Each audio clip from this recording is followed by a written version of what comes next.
Hello, everyone. My name is Beth Fisher. And for those of you who don't know me, I'm the programming librarian at Iowa City Public Library.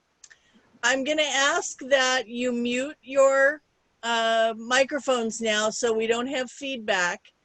Um, if you have questions that you want to ask, you can write them down and save them to the end, or you can put them in the chat. You can type them in, and myself, and there's one other librarian or library employee here. It's our technology queen, Bon Dreger, who she and I will keep an eye on the chat and work the questions in for Roger. And that way we don't have 25 people all trying to ask questions at once.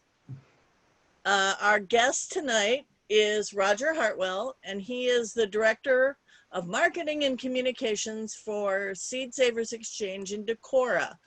And when I originally was programming this summer, one of the things I was going to have as part of the adult summer reading program was a tour of Seed Savers. And we were all going to meet up there and go on a tour and have a little program there. Well, then COVID hit and I had to cancel that. And I emailed them back and just said, would there be any way anybody could do a virtual program? And they jumped all over it.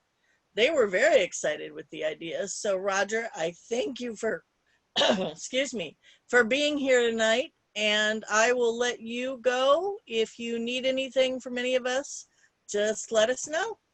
Perfect. No, I think we'll see how everything kind of goes along. So, like I said, I'm Roger Hartwell. I'm the Director of Marketing Communications for Seed Savers Exchange. So, as of right now, with the whole COVID situation, we have chosen to basically cancel all of our on-site events that are taking place, and our visitor center which is normally open from March through October, will not be open this year, just because of the nature of the crossover between all the different staff members. It just doesn't set a good, it's not an easy situation to do contract tracing and that kind of stuff and invite the public in, given how seed demand is still ridiculously high, even though we're in the middle of the summer. So I was actually looking at revenue numbers earlier today and was kind of amazed at where they still are. So the demand is still there. So even though our visitor center is not open, our gardens are still open. Our trails, the trout fishing that's on the farm is still there. If you've never been to Seed Savers or Decorah or even like this Northeast Iowa area, I'd highly recommend it. It is a gorgeous place to actually come and visit. I don't remember how many miles we have in terms of trails and that kind of thing that we have, but you can pretty much see some pretty breathtaking sites in terms of some of the different areas, as well as some really interesting looking vegetables and that kind of thing. So to give you a little more background about me personally, so I've been with Seed Savers a little over a year. I came from Indiana. Was originally working for Indiana University, teaching marketing and advertising in a learning lab setting. So I got the opportunity, been a Seed Savers member since 2013. I grew up in a seed saving family. My grandpa was very heavy, and I basically learned about saving tomato seeds before I could actually, the rule was that I could help him in the garden if I could count to 3. So about that time period was when I started learning how to basically save seeds and get all and garden and whatnot. So very much seed histories and that kind of stuff has been around forever. So when I used to joke around with my old boss and told her that if I ever found an opportunity that allowed me to garden and fly fish nonstop, I was going to take it. Well, we have trout streams on the farm and I get to garden as part of my job. So pretty accurate, pretty spot on, which what I said was that would be the only reason I would leave. So here I am in Decorah, Iowa. So I picked up and moved from Indiana. So anyways, give you a little bit of background about Seed Savers Exchange before we jump in. So Seed Savers Exchange was founded by Kent and Diane. So Kent and Diane Whaley back in the 70s. So Diane's grandparents were seed savers in the early years. So they had 2 particular varieties of seeds that they basically had was a staple in their garden. So we had Grandpa Ott's Morning Glory, as well as the German pink tomato. Those were staples. And during the whole process of basically Diane and Kent learning about these particular varieties, they learned that these varieties had come over with Diane's great grandparents when they immigrated from Bavaria in 1884.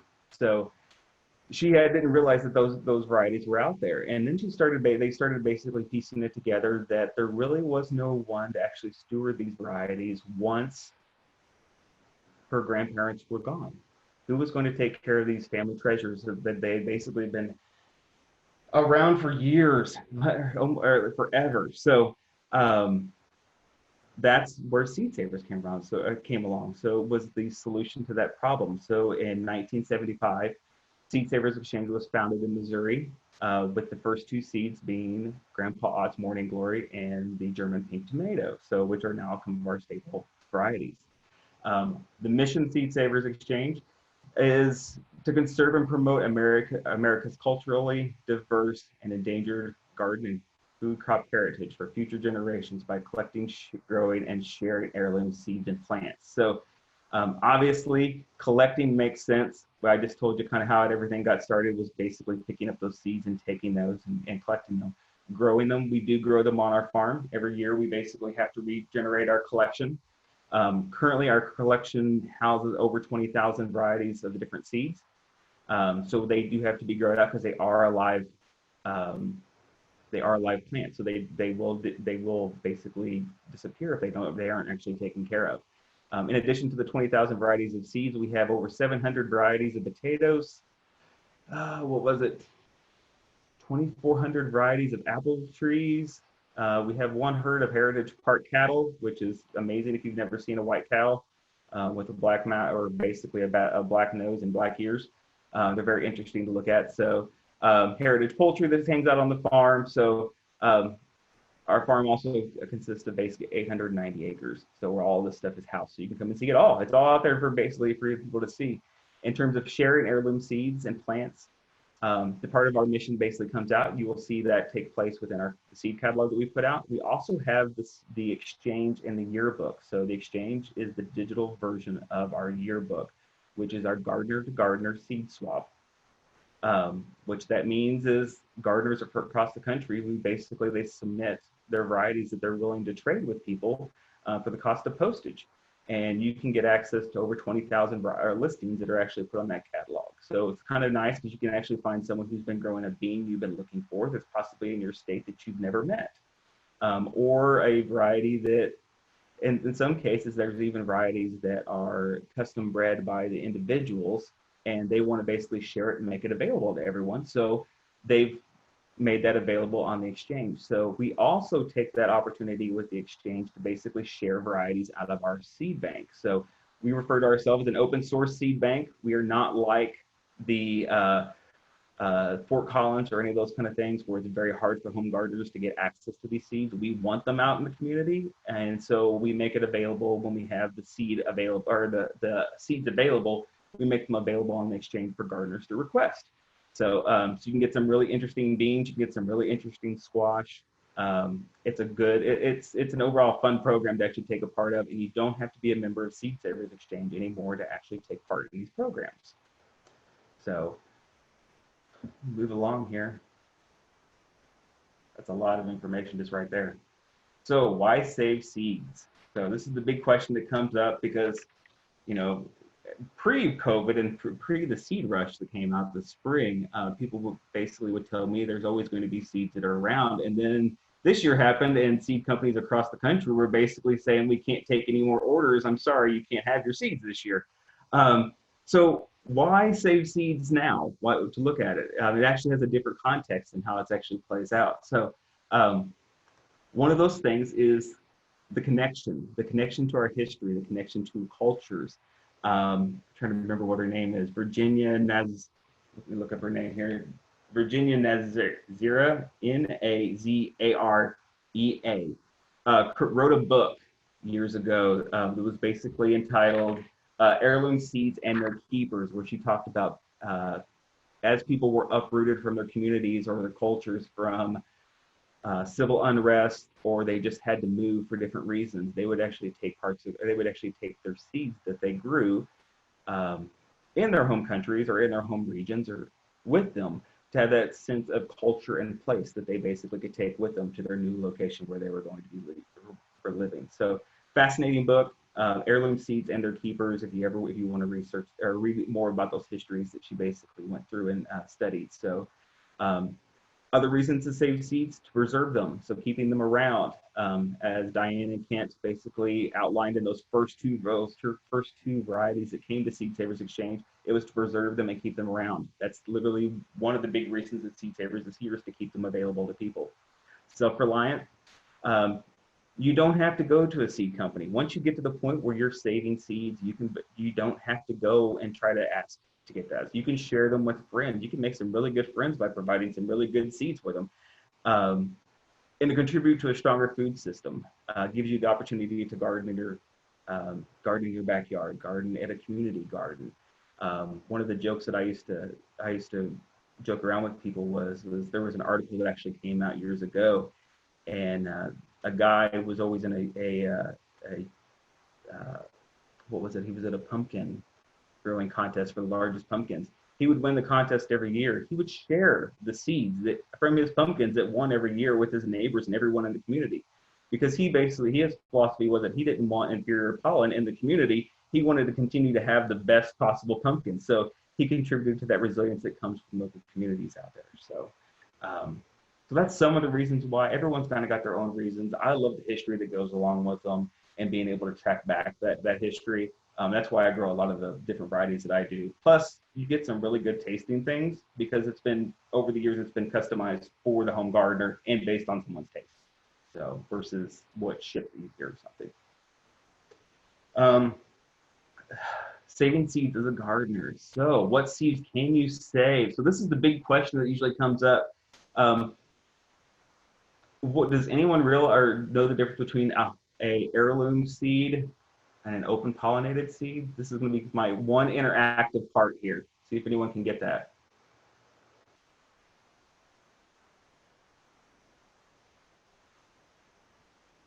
See if anyone chirps in with anything. If they know the difference between an heirloom and an open pollinated plant.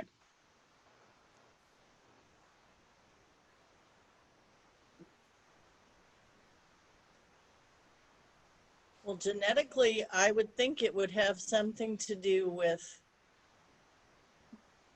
pollinates itself so its genes stay true, versus pollinated by wind and anything in the same food category, like any other tomato or any other squash or whatever, could fertilize it. Yeah. But I'm just guessing, because to me, that's sort of the same thing. But yeah, in terms of open pollinated plants versus heirloom plants, they're the same thing. An heirloom plant is an open pollinated plant. Basically what that means is the variety will breed true to type. So if you save the seeds and there's no crosses between the varieties, it will produce a seed. Heirloom plants are literally just a age. How old is that plant and how long has it been around? In terms of Seed Savers Exchange, we look at varieties as heirlooms if they've had a history of being shared and stewarded for more than 20 years. That's how we look at it. So now, when you're trying to figure out what is a hybrid and what varieties can't, necessarily won't be produced to type. So what you're looking for is, like I just mentioned, you're looking for open pollinated plants are the ones that you can save seeds from. As you can see here on the screen, I have a red ace beet. So it doesn't say a hybrid on it, but how can you know that it's hybrid? If you look at the description, it says it's organic as well, but it has that little F1. That F1 actually tells you that it's hybrid.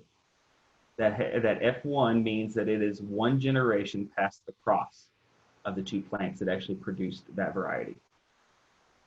Does that make sense? So if I crossed the plants this year, took that seed, next year planted it, the seed that I'm planting is my F1 hybrid. So that's one of the ways you can see it if it doesn't label it as a hybrid variety.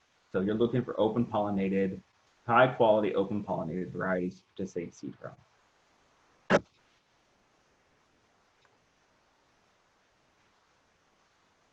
So here's some things to know about seeds, or about when you're saving seeds. We're going to go kind of step through these different things, and I will I'm going to tell you that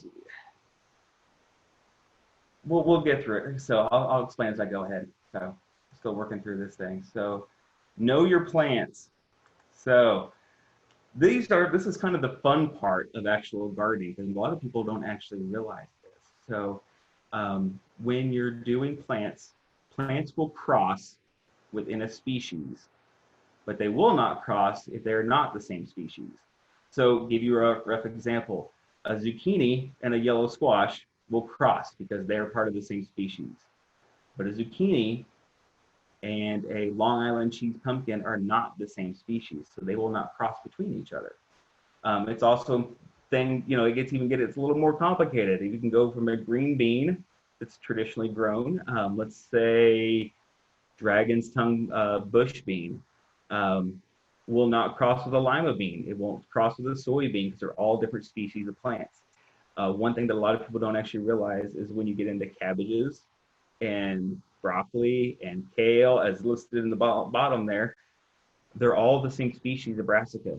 They're literally over the years, they've been selected for different aspects of what you actually want to produce and grow. And in doing so, you've created different things. So a cauliflower, a kale, all those different things actually came out over the years, which is kind of interesting that one particular plant can produce that many different variations just based on selection, which is how important selection actually is. So keeping that in mind, it makes it a little bit easier in squash. There's 4 different species of squash that are out there, so you can grow, as long as you don't grow like I mentioned, yellow squash and zucchinis in the same spot. They won't cross, but you can grow a lot of winter squash with zucchinis and that kind of thing, and they won't cross back and forth. So it's kind of nice. It actually makes it a lot easier when you're trying to figure out how to isolate things and whatnot. So see here, knowing the life cycle. So is your plant an annual or is it a biannual? So what's your annuals for this particular conversation? We're going to say peppers and tomatoes are annuals. Peppers will live in your house if you bring them in during the winter, but in our particular climate, they're generally grown as an annual. So having that rough idea of how plants actually grow. So figuring that out in advance makes a huge difference in terms of what you're actually doing for your plants. So some other known annual plants, we have tomatoes, peppers, corn is an annual, radishes, beans, lettuce, all those kind of things will produce seed in the first year that they're actually grown. The other option that's out there is biannuals, and biannuals are a little trickier that I'm still even trying to get under control, because they require a little bit more care, and it's not particularly easy in this part of the country to actually do biannuals and save the seeds from. So your biannuals and things that you're looking at are varieties like broccoli, beets, carrots, trying to think, cabbage, any of those brassica varieties that are out there are all considered biannuals. Yes, if you plant them in the spring, they will sometimes bolt and produce seeds, but it's not going to necessarily be the seed that you want to plant the following year. They really need to produce viable seed that's good quality seed. They need a cool period. So here at Heritage Farmer and at Seed Savers Exchange, we will plant the plants out in the fall. They'll stay out in the fields for a couple weeks, and then we dig them up, cut the leaves off, as you can see in the very top photo there. Put them in pots, put them in a cellar, and then in the spring we take them back out and plant them back outside, so they have that cooling off period and they have an overwintering period as well, so they can basically more or less go into a dormant period of time.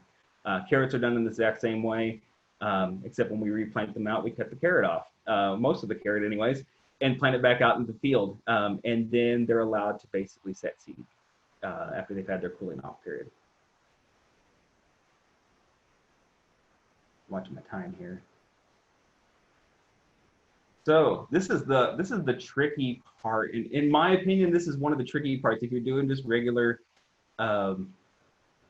seeds, or if you're doing annual type seeds and not biannuals, is figuring out what will self-pollinate, what has a tendency to self-pollinate, and what is actually funny. I watched a video of a very well-known guy who used to refer to outcrossing plants as promiscuously pollinating plants, that like to basically they need to outcross as best they can. So we'll kind of walk through some of those different ones. So some of the self-pollinating plants that have a tendency to self-pollinate is peas. A lot of times you can look at the flowers and kind of get a rough idea of how those flowers are actually going to be interacted. So if you look at a pea, you generally can't see the inner workings. You can't see the pollen producing portions or the pollen receiving portions of the flowers. So it kind of gives you a rough idea. And you know, bees are just like people, and that they're going to go to the path of least resistance. If you're going to go out there and you're going to see a flower that's hard to get into, or you're going to go to this great big pretty sunflower, where are you going to go? I'm going to go to the sunflower because it's easier. It's literally how nature was designed to work. So let's see here. Then you have some of the ones that have a tendency to, or the potential to outcross, but they don't necessarily always will. So this is an okra flower. Is it the top left corner? At least it's left on my computer. I'm assuming it is on yours as well. So the top left flower, excuse me, is an okra flower, and it's what's known as a perfect flower. So it has the pollen producing portion. It has the pollen receiving portions of the flower, and all that basically, and it will self-pollinate itself. It has no needs, but as you see, those are huge flowers. Some okra flowers can be like 5 inches big or wide. So they're huge flowers, they're gorgeous flowers, and I know people who grow them just as part of their landscape. Knowing that, bees have a tendency to go to those particular flowers, so it has the potential to basically cross with other okra varieties that you're actually growing. So we'll talk a little bit more about how to isolate some of those, because they're not going to necessarily always cross, but they have the potential to cross. Tomatoes are another one that has the potential to cross, but they generally won't.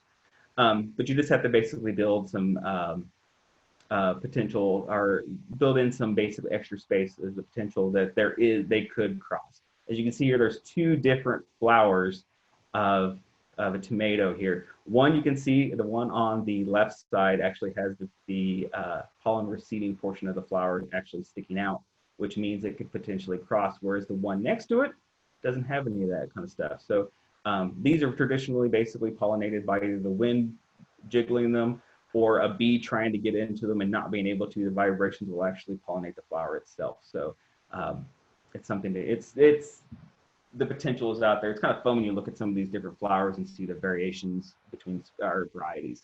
So if you grow 2 different types of tomatoes, I encourage you to look at the flowers and see what they are, and see what they look like, because they're super interesting. They don't all look the same.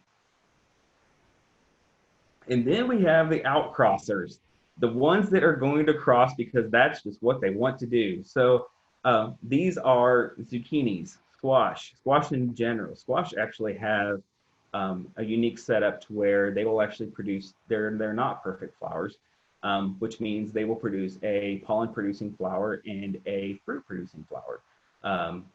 And these are traditionally basically pollinated by insects, or they need to be hand pollinated in the case if you're trying to basically preserve your seeds and keep true to type seeds. As you can see here, over here on the right side, you can see the hands basically tying a little string around the fruit.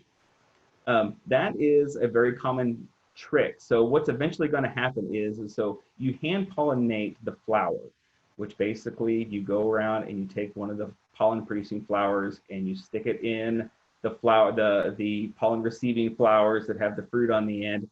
And then a lot of people will cut a little bit of the flower off and tape it shut, as you can kind of see here on the photo. That's eventually going to fall off as the fruit matures. So what people will do is they will tie a string around the fruit very loosely, so that once that flower falls off, they still know what flower they actually pollinated. Trust me, I've been there. You'll want to do it because you're not going to remember which fruit you did, which fruit you hand pollinated, and it's kind of frustrating to try to remember that. Other ones that you get that are traditionally very outcrossing are things like carrots, with parsnips. Any of those kind of things are huge outcrossing plants.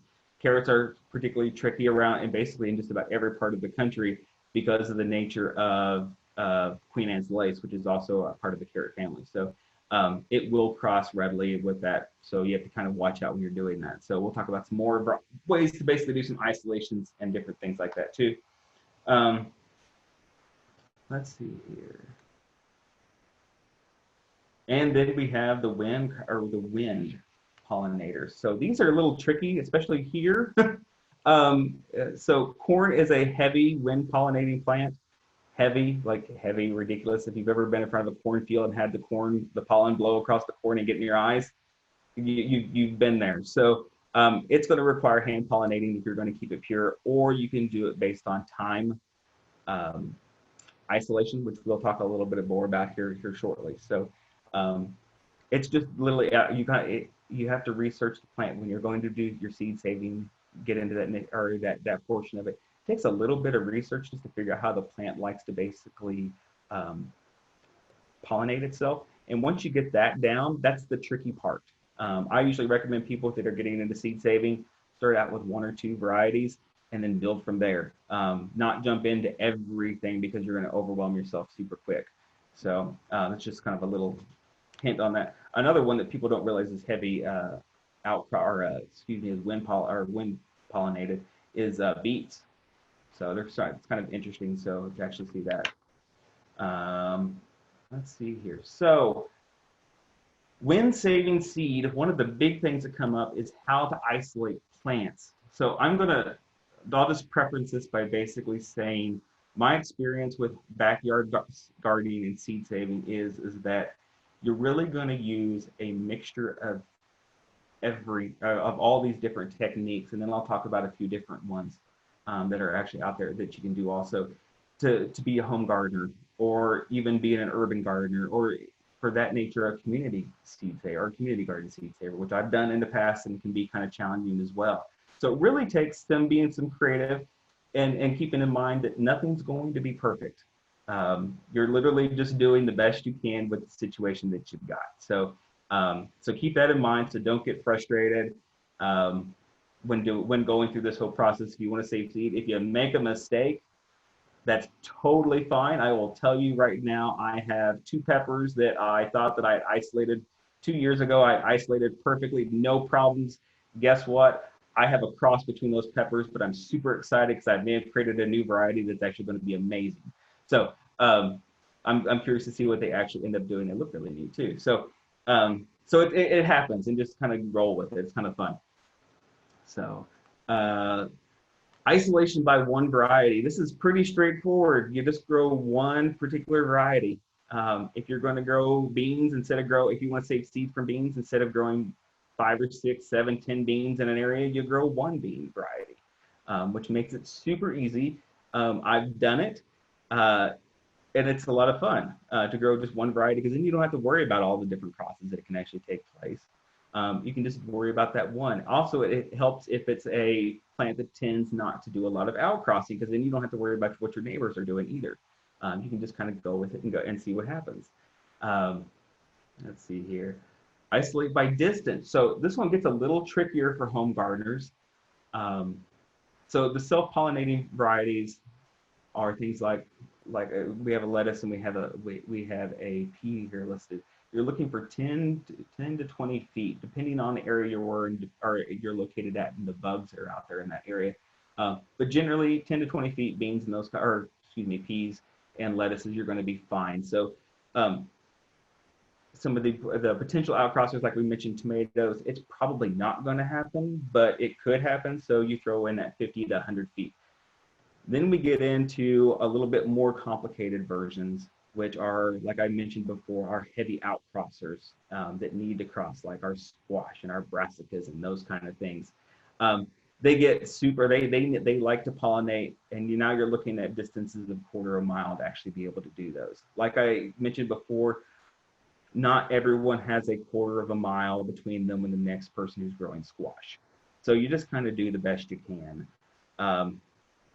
In the past, I've negotiated with neighbors to let me grow the squash that they want to grow, and then they grow something else, and then I just gave them squash. That way, I didn't have my neighbor right next door was actually growing the same kind of squash, or was growing the same kind of squash that I wanted to, because I picked the seeds. And then you kind of trade off with that.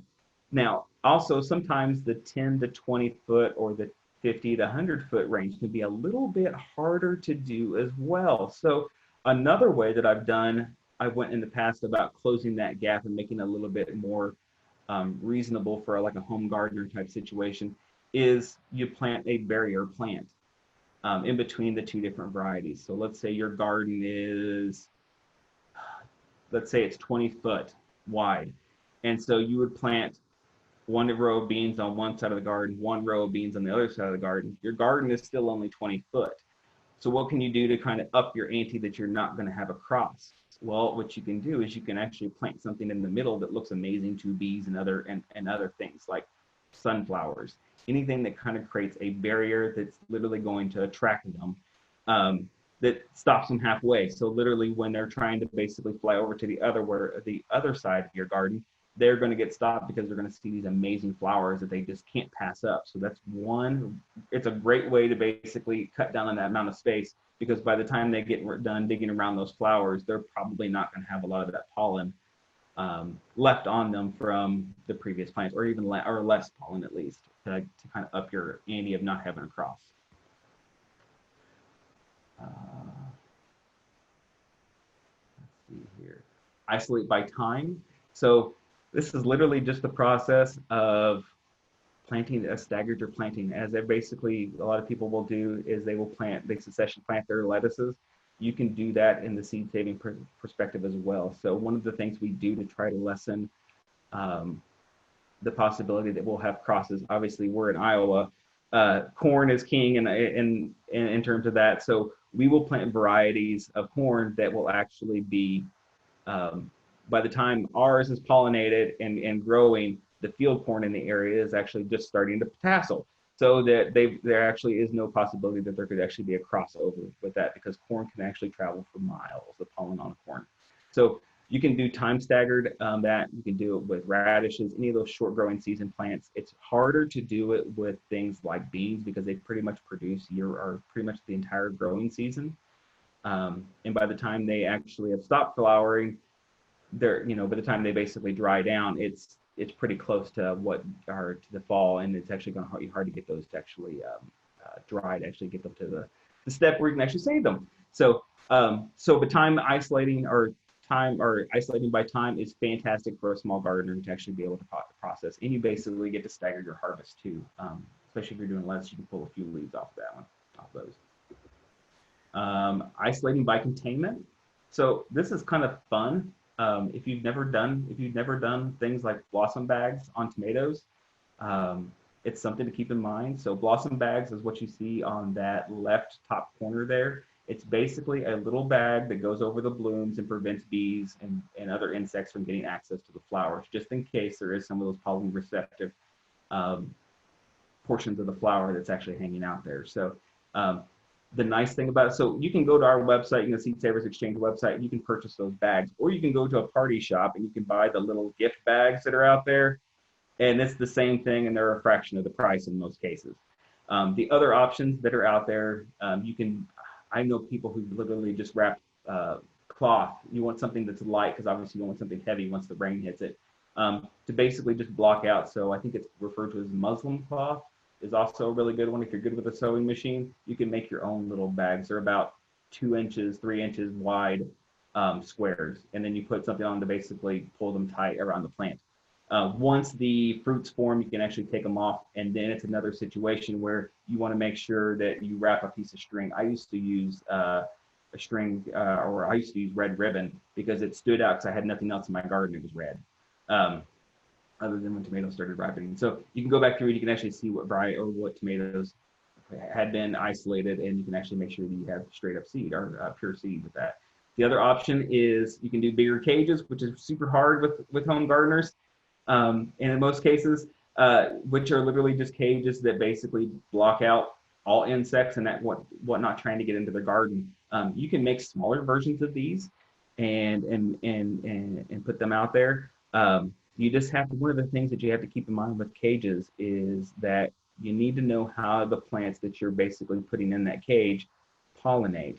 So I had a friend one time who built this really neat cage that was actually designed for a small garden space, and he put it on his squash, and the squash didn't pollinate because he put the cage on them, and there was no bugs that could actually, or no bugs could actually get to them. So it was that part that was actually forgotten. So in some cases where you have a garden situation where, let's say you're growing two different kinds of squashes that are the same species that can cross, is they move the cage back and forth.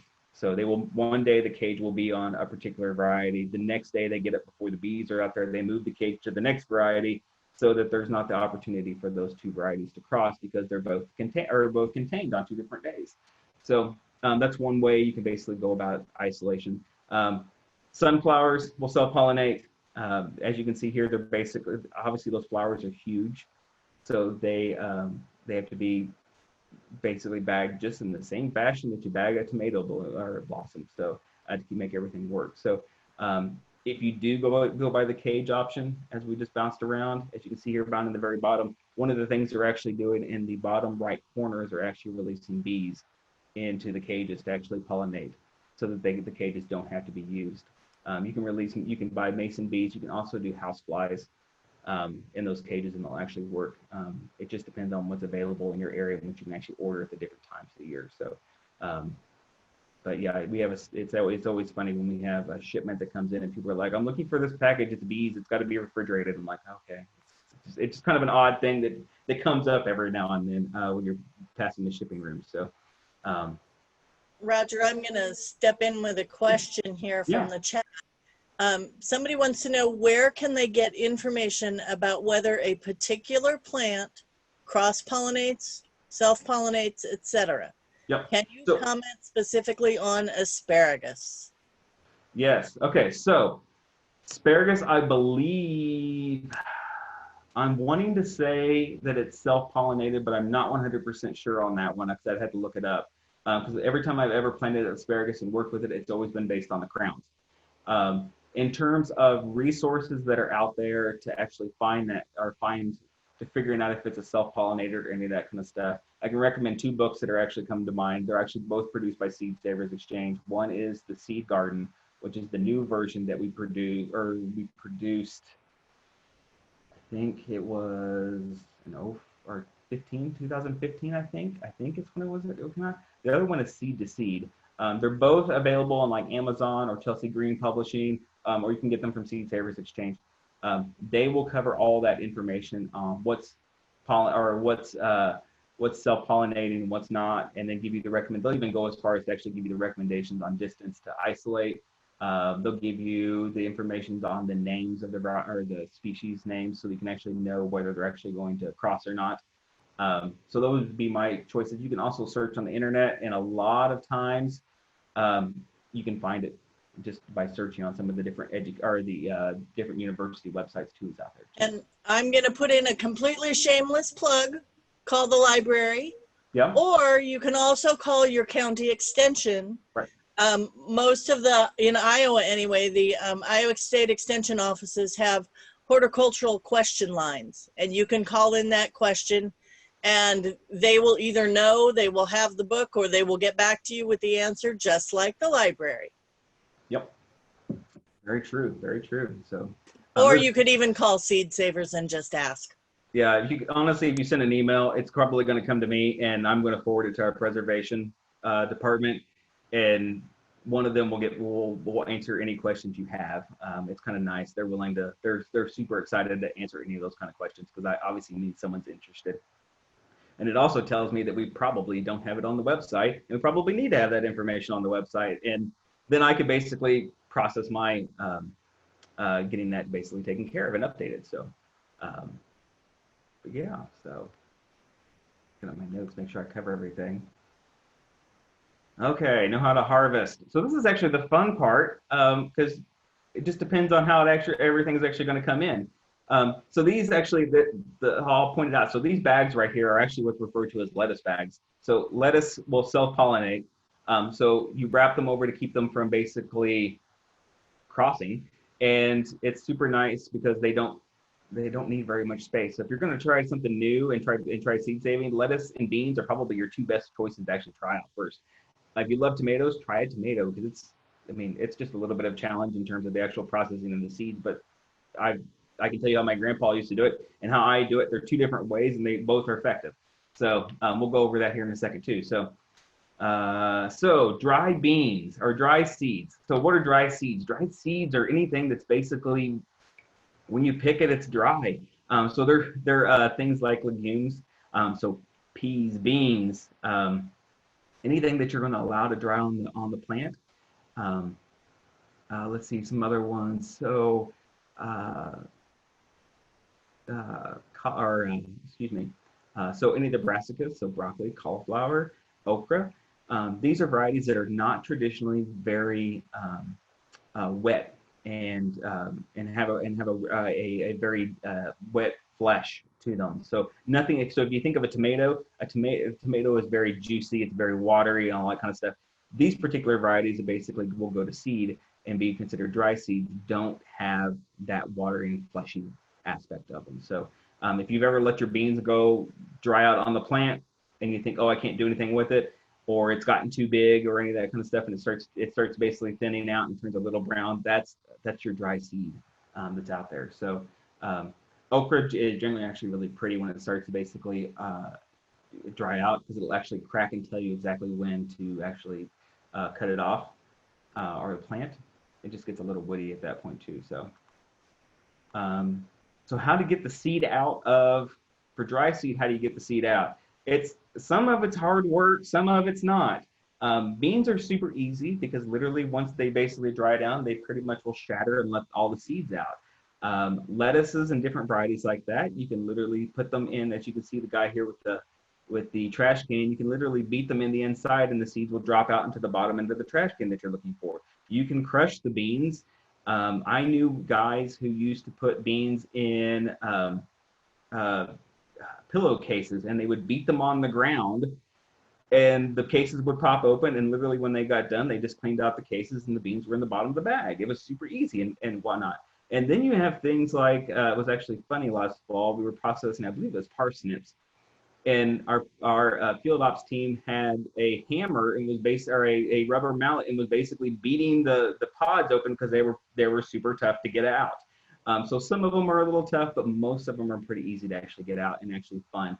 What I've always done with my beans is I will let them dry to a point on the plant that they basically get brittle, and then I will pick them, throw them into a box, and set them on a shelf and let them continue to dry until I don't have anything to do during the winter, and then I go through and I shell them at that point, because I don't usually want to be running around when it's snow on the ground and all that kind of stuff. There's ice. It's the perfect time to do it in front of the TV, drinking some like hot chocolate or something. So it's a good time to do some of that kind of stuff. Then there's the process in terms of basically cleaning up. So obviously when you process dry seed, you're going to end up with, you have a lot of extra like chaff that's actually in the seeds. You can do that a couple different ways. You can take it out on a windy day, put a bucket on the ground, and basically dump the seeds out very slowly, and the chaff will actually blow away and the seeds will drop into the bucket in the bottom. You can put a fan out, as you can see here in the photo on the right here. Does basically the same thing. It just replaces the wind aspect. Now, I'll tell you something that you don't do. You don't turn your fan on high and then dump small seeds through it, because it's going to blow the seeds out into your yard or whatever. It takes a little bit of practice to get just the right amount of wind. But what you can do is you can set two buckets actually on the ground, one right next to each other. That way, if you have a lighter seed, it'll blow into that second bucket rather than the first one, and it kind of covers your bases.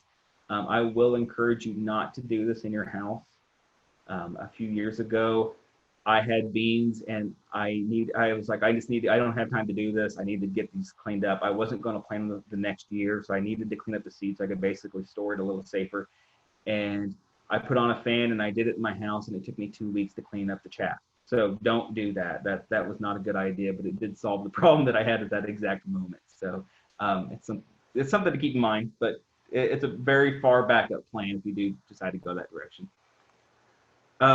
Wet seeds. So wet seed harvesting. So what is that? These are basically anything that has basically a really watery flesh when you're harvesting it. So these are things like watermelon or cucumbers. Any of the melons would basically fall into that kind of. Obviously, eggplant falls in there too. These are the ones, in a lot of cases, you're going to have to ferment the seeds, and we'll talk a little bit about fermenting the seeds, which is super, super fun.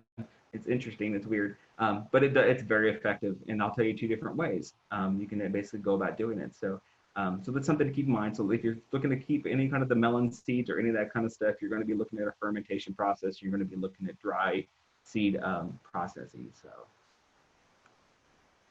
Okay, so here we have this dry or the seed processing. So we'll take it from tomato perspective because that's probably one of the easiest ones for new seed savers to actually get involved in.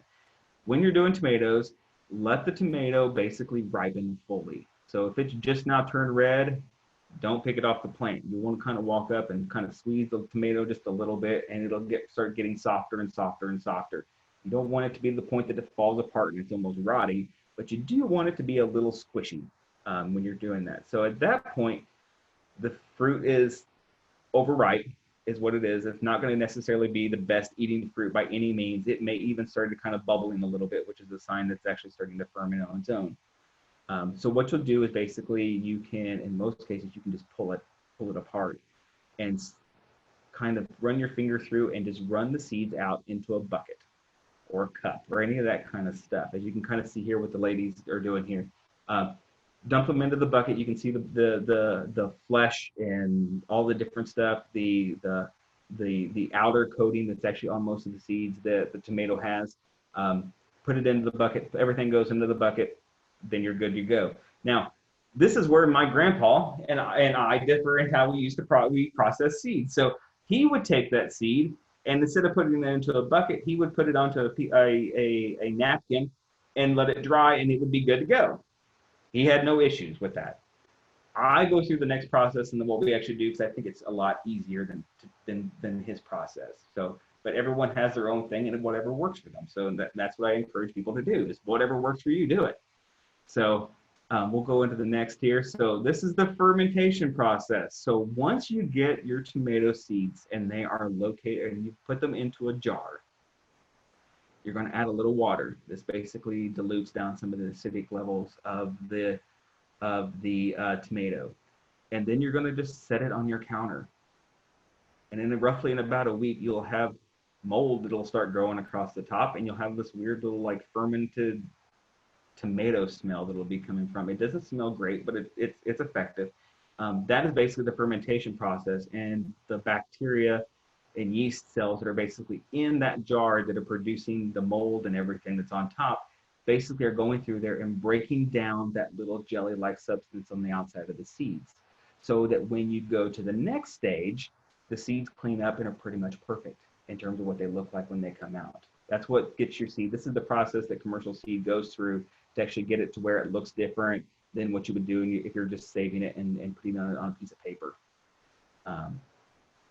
See here. So this is the process, and this is the rough part is when you're going through and you're cleaning it, and you can do this with cucumbers. You can do this with anything. I will say that cucumbers smell worse than anything I've ever by tomatoes by far. I don't know what the difference is, but they smell horrible. So you're going to go through and you're going to basically take those seeds, dump them into a little strainer. If you're going to use your kitchen strainer that someone uses to cook in your household, you probably either born them or you buy them a backup. Kind of depends on how picky they are. But you go through and you wash the seed, and all that basically tomato leftover flesh that's on those tomato seeds is going to basically wash off. And you're going to have nothing else. You're going to have very clean looking seeds when all is said and done. Then the process comes down to how to dry them. The best way so if we're looking at tomato seeds, the best way to dry tomato seeds, in my personal opinion, is to put them on a coffee filter and let them dry.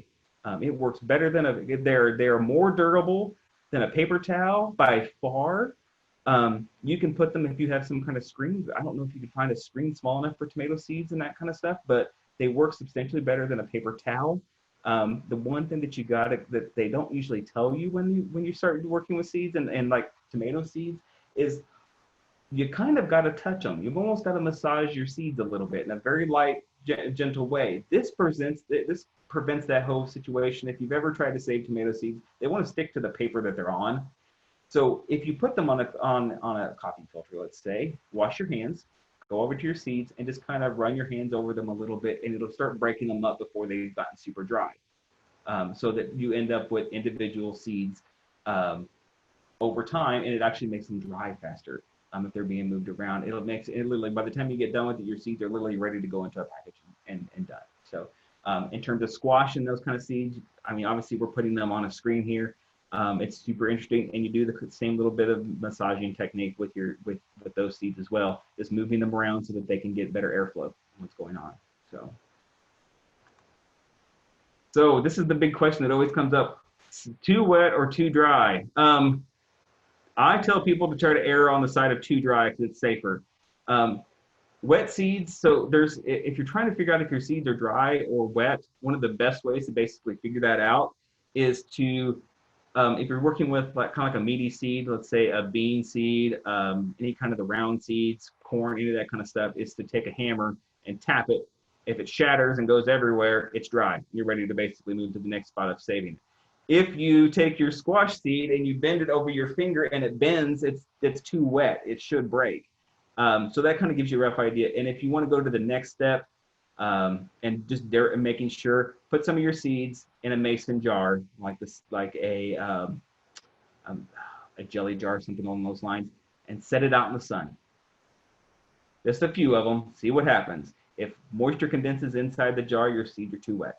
It's a very easy way to set. But if you want to literally just double check multiple different ways, that's a really good way to do it. So if your seeds are too wet and you're trying to match them, they'll literally just squash and look very similar to that one that's actually in the photo where it didn't shatter, it literally just squashed. So it's something to keep in mind. It's kind of fun to play with. You know, if you have kids, let them entertain themselves by squashing seeds. So depends on the age, I guess.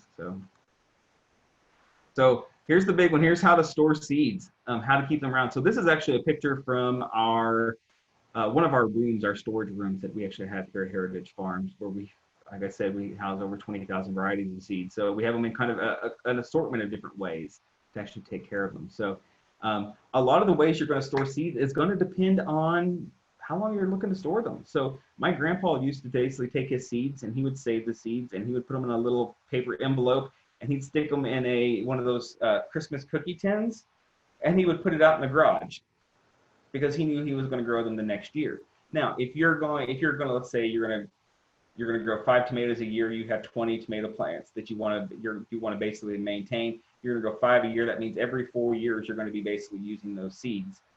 Probably need to save them a little bit different, put them on a different process. So the way you're basically going to go about saving them is going to depend on what you're trying to accomplish.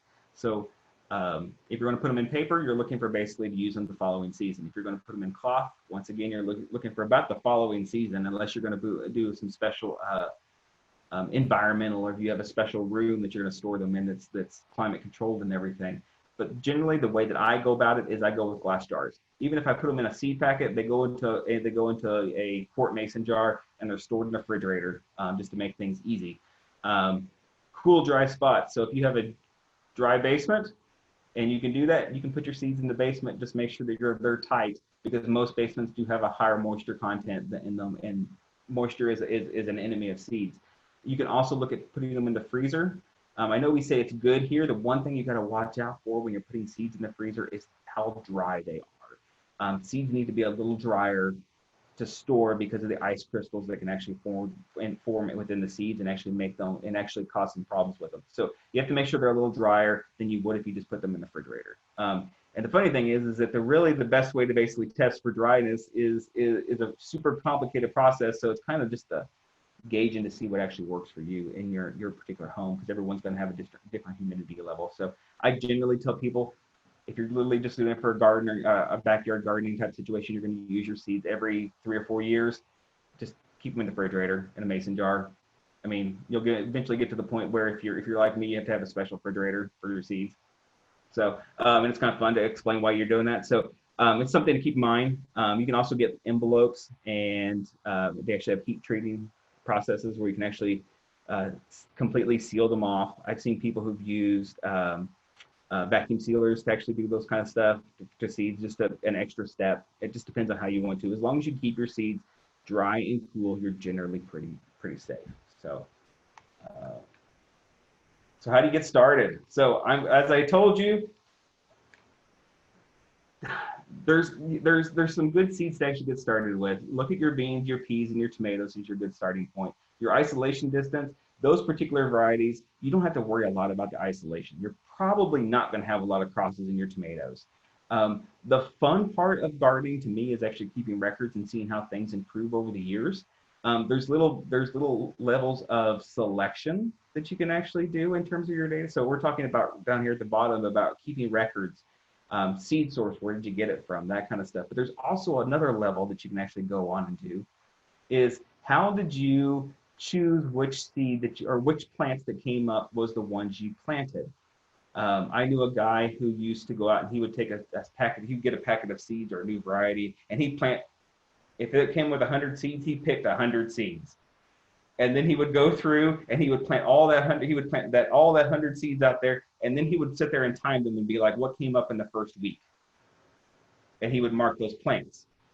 Anything else that came after that first week, he basically would axe. He would kill them. He would pull them up. And then he would look at it and say, what's the most productive plants out of these 25 that he had? And he would choose those. All that different processes was the process for selection that he actually went about, which is one of the benefits that you can actually do is with seed saving is you can actually select the variety and the custom trait for what you're looking for. And so that's what he used to do, is he wanted something that was going to grow super fast when he basically planted it as transplants, because the ultimate reason was he didn't want to weed. So he wanted something that could outgrow the weeds. And that was his main thing. He didn't want to weed. He didn't want to do any of that kind of stuff. And so that worked for him. Some people don't mind that. So maybe you want a plant that grows a little slower, that has a thicker stalk. Maybe you live in an area that's got like Iowa where it's super windy. Maybe you need a variety that's got a little bit thicker stalk than whatnot. So you select for those particular items. So it's kind of the fun thing where you can start basically getting into some of those customized information that you can then take notes on, along with, when did it flower? The isolation method that did you use? Was it hard? Was it complicated? It just kind of depends. And then, the harvest date. When did it actually ripen in your area? I mean, since we're so far north here in Iowa, as compared to some places in like Texas, it's one of the things we have to try to keep in mind is that sometimes when we're planting to plant tomatoes here in Iowa, Texas is almost done. Like their growing season's done because they did it early, so early, like literally they were buying seeds in December so that they could basically plant them outside by the end of January. So it's something you got to kind of keep in mind too. Things vary and change.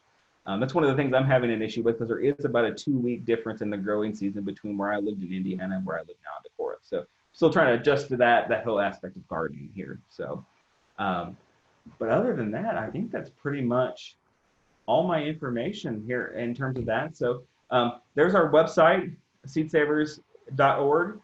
We also put the information for the exchange, which, as I mentioned earlier, is our gardener to gardener seed swap. Definitely recommend you to check it out. You can find some really interesting and really neat things. I always like to grow something weird in my garden, so people walk by and say, what is that? It's just something that's kind of a unique aspect of gardening, because then you can kind of say, oh, let me explain to you how this works. And then you can talk about that variety because they probably have never seen it before. So it's something unique. Like I have a everyone's so familiar with okra. There's an okra variety that I'm growing in my garden that doesn't get any taller than 3 foot, but that's how tall it's supposed to get. Versus the ones that get over the top where it grows, over is taller than I am. So that's usually the varieties that people are interested in or are knowledgeable about. So the one that I have is called dwarf heirloom or okra, excuse me. And it's just fantastic in terms of what it can actually do, because it's great for small space gardening for people who are living in urban settings. So. Well, you guys were also attentive. We have no questions in the chat other than that one I asked. So if you have questions, feel free to jump in here. Roger, I will say that I am with your grandpa in saving tomato seeds, but I don't use a coffee filter. I use a layer of cheesecloth over an embroidery hoop, so it keeps it really tight. Yep. And then you can just pick it up and with your fingers underneath, just kind of bounce the seeds. Mm-hmm. And then I throw them in a little glass jar and keep them on top of my refrigerator all the year so I can see them. Mm-hmm. So I remember I have them, because this year I planted tomato seeds that I found in my kitchen that were 6 years old, and I had 100% germination rate. Yeah. So Tomato, it's actually funny. We always laugh about tomatoes because you can literally keep the seeds for 15 years and your germination rate will be 90% still. It's kind of funny. And like the coffee filter idea, it was funny. I was talking to a greenhouse that like they save all their heirloom seeds and that kind of stuff, all their open pollinated seeds, just replant them year after year. And I asked them, I was like, why aren't you using coffee filters? They were using paper towels, and they're like, what do you mean? And so then they switched over to paper towels, and I got an email from the greenhouse manager, and she's like, oh my gosh, this has made my life so much easier, because I guess she used to literally sit there and pick off each individual seeds, and I'm like, you're planting thousands of plants. I don't know how you had time to do that. So it's right. kind of fun. So Yeah, I had started with paper towels too, and they were just, you know, all those little hairs attached to all the little pieces of goo on the seed. Yep. So, well, is there anybody else? If you unmute yourself, it will trigger you to be the primary speaker so you can ask a question. But oh, there's somebody. Do you allow people to come and volunteer over a weekend, obviously during a non-COVID year? Yes, generally we will have those opportunities. It's been an ongoing conversation about, are we going to start allowing visitors to come back in and start doing that kind of stuff? And we've kind of leaned towards not doing it, obviously, this year. But yes, that is something that's out there. We generally do need a lot of help for different aspects and different things. We have in the past had master gardeners groups who've come up and done spent days. We had what was it? I'm trying to think. We had I think it was a farming class or a farming club that was in here from North Carolina last year that actually came in and spent a day basically with our field ops crew, helping, but also learning about the different aspects of planting. Because we're kind of a unique little setup in terms of how we're a commercial operation in one aspect, but we also have the preservation, and we grow a lot of different varieties and different stuff. So they got to learn a couple different perspectives. So yes, we do generally have that option available. Well, I was thinking as a 4-H group. Yep.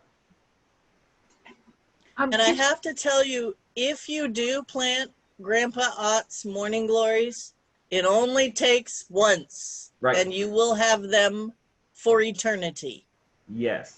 Morning glories in general are a challenge, but yes. They're gorgeous in terms of how they're actually set up. They are gorgeous, and it's funny because everybody who drives by my yard or sees them on my hillside knows exactly what they are. Yep. So, but if you like morning glories like I do, it's definitely worth getting some. And what was the name of the tomato that was the second one that they started with? Yeah, the German pink tomato. German pink. Okay. Thank you.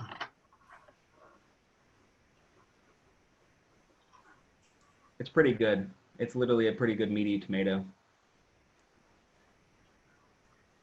Well, it looks like we've got people breaking to go out and use the last hour of sunlight here. Thank you, Roger, for being part of our summer. And I hope that by this time next year, we'll be able to organize something where we actually come see you guys in person. Yeah. Because that to me would be the ultimate in a gardening road trip. Oh yeah, I mean it's actually kind of funny the number of people that we still have asking if they can actually come and do big trips and that kind of stuff. They're kind of bummed when they hear the visitor center is closed, but we do have our display gardens and our eval gardens. They're out there. Diane's garden is in full glory of all the different varieties that are actually growing out there right now. So as well as, like I said, all the trails and all that kind of stuff are open. I actually had a guy email me just a few minutes ago and ask how the fishing was, and I don't know at the moment because I haven't been fishing on the farm, because